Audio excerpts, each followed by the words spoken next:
नमस्कार दोस्तों, स्वागत है आपका आपके यूट्यूब चैनल SMWC क्लासेज में, जहां मिलती है रोज़ आपको करंट अफेयर से जुड़ी खबरें और साथ ही वीडियो के अंत में आपको मिलते हैं मल्टीपल चॉइस क्वेश्चंस जो आपकी परीक्षा के लिए बहुत ही उपयोगी होते हैं। सो बने रहिए वीडियो के अंत तक। भारत ऑस्ट्रेलिया के बीच 2+2 वार्ता आज संपन्न हुई। नई दिल्ली में भारत और ऑस्ट्रेलिया के बीच 2+2 मंत्री स्तर की वार्ता संपन्न हुई है। इसमें कौन कौन थे? एक तो रक्षा मंत्री थे और दूसरे विदेश मंत्री शामिल हुए थे।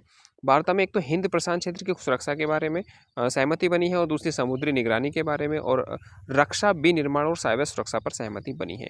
यह भारत की क्वाड रणनीति का एक हिस्सा है। नीट पीजी 2025 की परीक्षा टाल दी गई है। नीट पीजी 2025 की परीक्षा को सरकार ने तकनीकी कारणों से स्थगित कर दिया है। नई तिथि जल्द घोषित की जाएगी। छात्रों को सलाह दी गई है कि वे एनबीई की आधिकारिक वेबसाइट पर अपनी नज़र बनाए रखें। यूएन की रिपोर्ट में भारत की डिजिटल तरक्की को सराहा गया। संयुक्त राष्ट्र की एक नई रिपोर्ट आई है जिसमें डिजिटल नेशनल इंडेक्स 2025 में भारत को दुनिया का तीसरा सबसे प्रभावशाली डिजिटल राष्ट्र बताया गया है।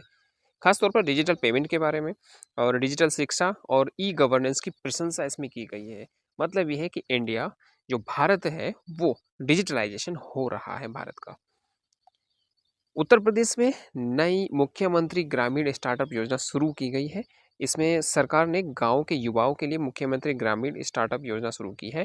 इसके तहत जो 18 वर्ष से 35 वर्ष के जितने भी युवा हैं उनको 5 लाख तक का अनुदान और मेंटरशिप दी जाएगी। इसका उद्देश्य मेनली जो गांव में रहने वाले पर्सन हैं, ग्रामीण रोजगार को बढ़ावा देना है। उनके लिए ग्रामीण रोजगार को बढ़ावा देने से है। भारत ने यूएई को पहला ग्रीन हाइड्रोजन निर्यात किया है। भारत ने संयुक्त अरब अमीरात को पहली बार ग्रीन हाइड्रोजन का निर्यात किया है। यह हरित ऊर्जा क्षेत्र में भारत की बड़ी उपलब्धि मानी जा रही है। इसके जरिए भारत अंतर्राष्ट्रीय ग्रीन एनर्जी हब बनने की दिशा में बढ़ रहा है। फ्रांस में जलवायु कानून पास हो चुका है। भारत ने किया स्वागत। फ्रांस ने 2030 तक कार्बन उत्सर्जन 50% कम करने वाला कानून पारित किया है। भारत ने इसे वैश्विक जलवायु कार्रवाई का सशक्त कदम बताया है। भारत स्वयं भी 2070 तक नेट जीरो लक्ष्य पर कार्य कर रहा है। भारतीय पुरातत्व सर्वेक्षण को कश्मीर में बुद्ध की 900 साल पुरानी प्रतिमा मिली है। जम्मू कश्मीर के अनंतनाग में खुदाई के दौरान बुद्ध की 900 वर्ष पुरानी प्रतिमा प्राप्त हुई है।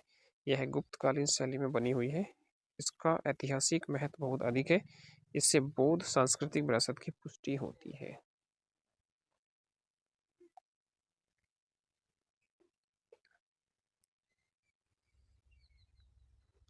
एमसीक्यू, भारत और ऑस्ट्रेलिया की 2+2 वार्ता किस विषय पर केंद्रित थी?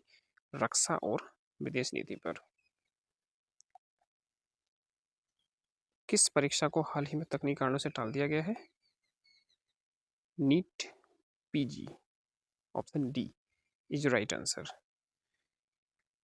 यूएन की रिपोर्ट के अनुसार भारत किस डिजिटल रैंक पर है? तीसरी। किस राज्य ने ग्रामीण स्टार्टअप योजना शुरू की है? Option B Uttar Pradesh. भारत में ग्रीन हाइड्रोजन पहली बार किस देश को निर्यात किया है? यूएई को। आज का स्टैटिक जीके क्वेश्चन है, भारत का पहला परमाणु रिएक्टर कौन सा था? उसका नेम है अप्सरा। तो मिलते हैं नेक्स्ट वीडियो में।